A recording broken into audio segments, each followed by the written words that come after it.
Ok, nessa última aula nós vamos falar sobre as discussões ideológicas que acontecem ao longo de toda a narrativa do Mayombe. Quando você começa a leitura do livro, você tem uma primeira impressão de que vai ser uma narrativa concentrada especificamente nas ações desses guerrilheiros lutando contra o dominador português pela independência de Angola, que esse vai ser o foco principal da narrativa. No entanto, depois de terminado a leitura, você começa a perceber que as discussões ideológicas, filosóficas sobre os mais variados temas é que acabam sendo o elemento mais relevante ou um dos elementos mais relevantes dessa narrativa. E por isso mesmo merece uma atenção especial. Essas discussões ideológicas, elas se dão ao longo de toda a narrativa e através de todos os personagens, dos seus dramas, dos seus conflitos, do seu comportamento, do seu pensamento, das suas contradições. Normalmente elas acontecem exatamente quando estes personagens assumem a voz narrativa. Então vamos começar com a primeira discussão ideológica, que é exatamente a questão racial. A gente já comentou um pouco isso nas aulas anteriores, quando falamos do personagem Teoria. Aqui nós temos mais um fragmento do momento em que o Teoria funciona como narrador. Olha só o que ele diz, ó. Criança ainda, queria ser branco, para que os brancos não me chamassem negro. Homem, queria ser negro, para que os negros não me odiassem. Onde estou eu, então? Os outros podem esquivar-se, podem argumentar quando são escolhidos. Como o poderei fazer? Eu, que trago em mim o pecado original do pai branco. Então, é um aspecto interessante, que muitas vezes quem está de fora não consegue imaginar. Mas quando você começa a observar que nós estamos num país onde uma divisão racial é muito explícita entre brancos e negros, onde o branco representa o colonizador, opressor de décadas, de séculos, e o negro, o nativo oprimido, a mistura dos dois, ao invés de ser uma solução, acaba sendo um problema. A discriminação se dá exatamente em cima daquele que não representa nem um e nem outro. Como eu já expliquei para vocês, o Teoria se sente inferiorizado por essa condição de ser uma mistura de mãe negra com pai branco. Isso faz, inclusive, com que ele precise, para ele mesmo, estar sempre mostrando o seu valor, a sua coragem ao longo de toda a narrativa do Mayombe. Outro aspecto que merece atenção, outra discussão ideológica, é o tribalismo. Esse talvez um dos mais importantes e que, como eu já falei, acabou sendo um dos principais responsáveis pela guerra civil que aconteceu em Angola após a independência. Dá uma olhada nesse fragmento que tem como narrador o Milagre. Lembrando que o Milagre é um dos personagens mais preso, mais arraigado ao pensamento tribalista. Veja como esse pensamento se manifesta, olha só. O problema é que há tribalismo e tribalismo. Há o tribalismo justo, porque se defende a tribo que merece. E há o tribalismo injusto quando se quer impor a tribo que não merece ter direitos. Você está percebendo? Ele está dizendo o seguinte, ó, existe um tribalismo que é justo, é aquele que dá direitos à tribo que merece mais. Agora, há um tribalismo injusto que é aquele que quer dar os mesmos direitos para a tribo que não merece. Então aí fica bem claro, né, o preconceito tribal que esse personagem tem. Mas fica pior mais adiante, olha só. É verdade que todos os homens são iguais, todos devem ter os mesmos direitos. Obviamente que isso aqui é uma das pregações do socialismo que ele aprendeu e tal. Então ele concorda com isso. Tá certo, todos os homens são iguais, todos os homens devem ter os mesmos direitos. Mas olha o que ele diz a seguir, ó. Mas nem todos os homens estão no mesmo nível. Há uns que estão mais avançados que outros. São os que estão mais avançados que devem governar os outros. São eles que sabem. Ou seja, eles são melhores, eles são superiores, então eles têm que governar. Eles é que sabem. É como as tribos. As mais avançadas devem dirigir as outras e fazer com que estas avancem até se poderem governar. Você percebeu o preconceito extremo que existe aí. As tribos se sentem em níveis diferentes, os membros dessas tribos se sentem em níveis diferentes. Sentem-se, portanto, no direito de ter alguns privilégios, porque são melhores que os outros. E aí a implantação de um sistema que prega a igualdade entre todos vai enfrentar resistência por causa desses conceitos, dessas ideologias tribais. Isso é apenas um exemplo. O livro está recheado de discussões que colocam esses conceitos tribais em choque, em conflito.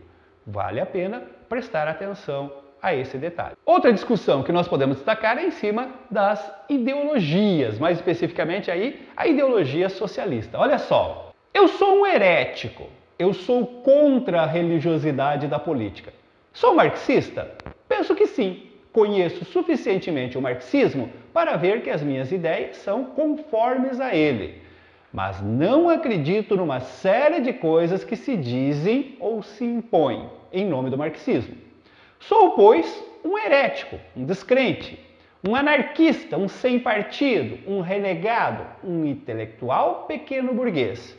Uma coisa, por exemplo, que me põe doente é a facilidade com que vocês aplicam um rótulo a uma pessoa, só porque não tem exatamente a mesma opinião sobre um ou outro problema. Observe que aqui quem está falando é o Sem Medo, o comandante Sem Medo. Como eu falei no início, quando a gente falou dos personagens, o comandante Sem Medo é o mais filósofo, é o que tem as discussões mais profundas, mais filosóficas. E um detalhe interessante é que o comandante Sem Medo não tem aquele processo de se tornar narrador em primeira pessoa. Quando as ideias dele são colocadas, ou é através do discurso indireto livre do narrador externo, ou é através do diálogo, da conversa, como esse exemplo aqui. Ele está conversando com o comissário e aí expondo as suas ideologias, seus pensamentos, né, os seus conceitos sobre diversos assuntos ali.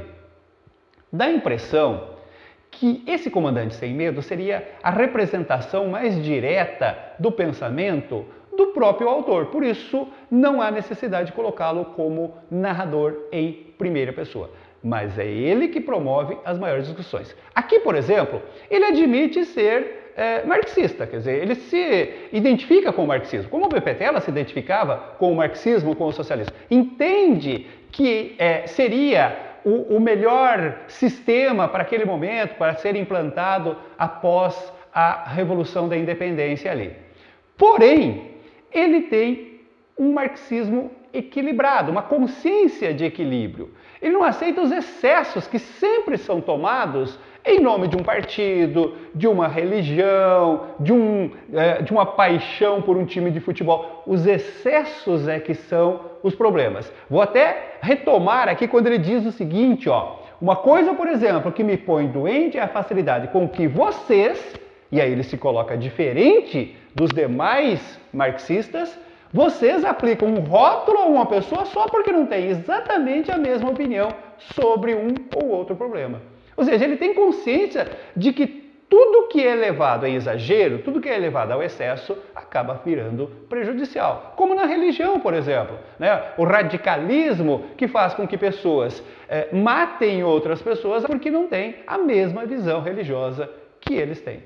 Esse tipo de radicalismo é extremamente prejudicial para qualquer ideologia, para qualquer governo, para qualquer relacionamento.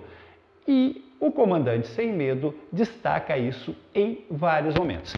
Quer ver mais um? Agora ele vai discutir a implantação do socialismo após a Revolução. Dá só uma olhada, ó. Vamos construir o socialismo, quer dizer, vamos impor o socialismo na Angola independente. Ao fim de 5 anos, o povo começará a dizer, mas esse tal socialismo não resolveu este problema e aquele. Isso é perfeitamente previsível também, gente. Quando se faz uma revolução, faz-se uma série de promessas, é que nem promessa de campanha. Na própria promessa, qualquer pessoa que escutar isso de forma equilibrada vai perceber que há exageros e que nem tudo será cumprido, ou até que a maior parte não vai ser cumprido. Então ele já tem consciência, olha, depois de implantado o socialismo, o povo vai perceber que todas aquelas promessas não se cumpriram plenamente. E aí vai começar a manifestar a sua insatisfação. E olha o que vai acontecer daí, ó. O povo está a ser agitado por elementos contra-revolucionários. Esse vai ser o argumento, então, dos membros do partido que estão no poder. O povo está sendo agitado, não é o povo que está pensando por si, o povo está sendo induzido, agitado por elementos que são contra a revolução. Objetivamente, será necessário apertar-se a vigilância no interior do partido, aumentar a disciplina, fazer limpezas. Então, vai ser necessário tomar algumas atitudes mais drásticas para manter aquele socialismo imposto que agora já está se tornando descontente para o povo. Vai ser necessário uma atitude mais policial, mais opressora, de repressão àqueles que seriam responsáveis, então, por estar incitando o povo. É necessário fazer uma limpeza. Mas olha o que isso resulta. Mas essas limpezas servirão de pretexto para que homens ambiciosos misturem contra-revolucionários com aqueles que criticam a sua ambição e os seus erros. Ou seja, mesmo aquelas pessoas que estão ainda ao lado da revolução, que só querem melhorias, poderão ser acusados de contra-revolucionários só porque estão discordando de pessoas poderosas que terão seus interesses contrariados aí e passarão a ser perseguidos politicamente. E o resultado final é isso aqui, ó. Passar-se-á ao ambiente policial dentro do partido e toda crítica será abafada no seu seio. O centralismo reforça-se, a democracia desaparece. Observem, gente, que nós temos aqui um guerrilheiro revolucionário em plena revolução para implantar o socialismo, já consciente de que esse socialismo depois, para ser mantido, terá que se tornar em autoritarismo, terá que agir com violência, com autoritarismo, com restrição aos direitos. É um questionamento que normalmente não se vê em obras que falam sobre o socialismo. Nós temos uma obra da literatura brasileira, que é o Capitães da Areia, frequentemente cobrado também nos vestibulares, em que o socialismo é visto de uma maneira muito romântica, muito idealizada. Em nenhum momento ao longo do Capitães da Areia você tem qualquer tipo de discussão que deixe aberta a possibilidade de ver o socialismo como um regime que tem que ser implantado juntamente com o autoritarismo, com a restrição de liberdade. Afinal de contas, é ainda uma idealização, né? Uma visão idealizada do socialismo. Aqui no Mayombe, mesmo que o socialismo ainda não esteja implantado, já há uma discussão que prevê as consequências do autoritarismo, da falta de liberdade que esse regime irá impor ao povo angolano. E é bom ficar alerta, inclusive, para a possibilidade de uma questão comparativa entre a ideologia socialista do Mayombe e a ideologia socialista do Capitães da Areia, por exemplo. Aí. E o próprio comandante Sem Medo continua com essa discussão, questionando as promessas que se faz ao povo, que naturalmente são falsas. Olha só, é demagogia dizer que o proletariado tomará o poder. Quem toma o poder é um pequeno grupo de homens, na melhor das hipóteses, representando o proletariado ou querendo representá-lo. Para fazer parte da equipe dirigente, é preciso ter uma razoável formação política e cultural. O operário que a isso acede, que chega a isso, passou muitos anos ou na organização ou estudando. Deixa de ser proletário. É um intelectual. Vejam a profunda consciência que esse comandante tem de que essa promessa de que o socialismo vai colocar o proletário no poder, é a revolução do proletariado, o proletariado chegará no poder, é falsa, é mentirosa. Quem chega ao poder são os intelectuais, são os líderes, que já estão muito distante do proletário, que já não têm aquela experiência cotidiana dos dramas vividos por esses proletários. E, portanto, não irão ter condições de realmente resolver esses problemas dos proletários, representar esses desejos dos proletários aí. Temos ainda, para encerrar, uma discussão mais ampla sobre religião e liberdade sexual. Aqui nós temos um diálogo entre a Ondina e o Sem Medo. Observem só, a Ondina falando: tu és um homem, podes ser muito mais livre. Se queres uma mulher, nada te retém. Como tu, é igual. Então observem o comandante Sem Medo defendendo esse pensamento de que entre homens e mulheres não há diferença. As mulheres têm esse mesmo direito. Aí a Ondina rebate: não, a sociedade é muito mais severa para uma mulher. E aí o comandante estende isso para um plano mais amplo. Não estava a falar da sociedade, mas da moral individual. Ele diz que muitas vezes essas restrições não são nem da sociedade, mas dos conceitos morais, principalmente os conceitos religiosos, né? Em que a sexualidade, a liberdade sexual é um verdadeiro tabu. Olha só, raciocinamos em função da nossa sociedade. Sociedade assimilada à cultura judaico-cristã europeia, em que o homem tem de ser ciumento porque é o bode do rebanho e a mulher é a sua propriedade. Observe que aqui há uma discussão bem ampla sobre sexualidade, sobre igualdade de gêneros, sobre religiosidade, sobre conceitos religiosos.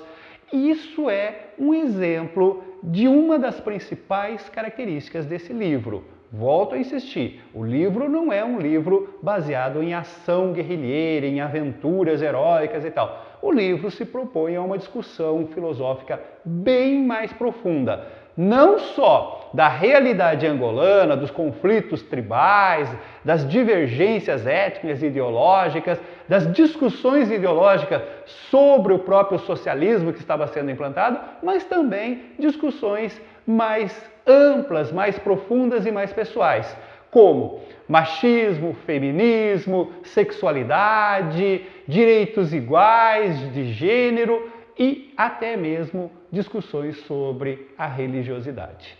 Esse tipo de análise é extremamente importante. Dá para se fazer questões bem profundas sobre esses temas, sobre essas discussões ideológicas. Certinho?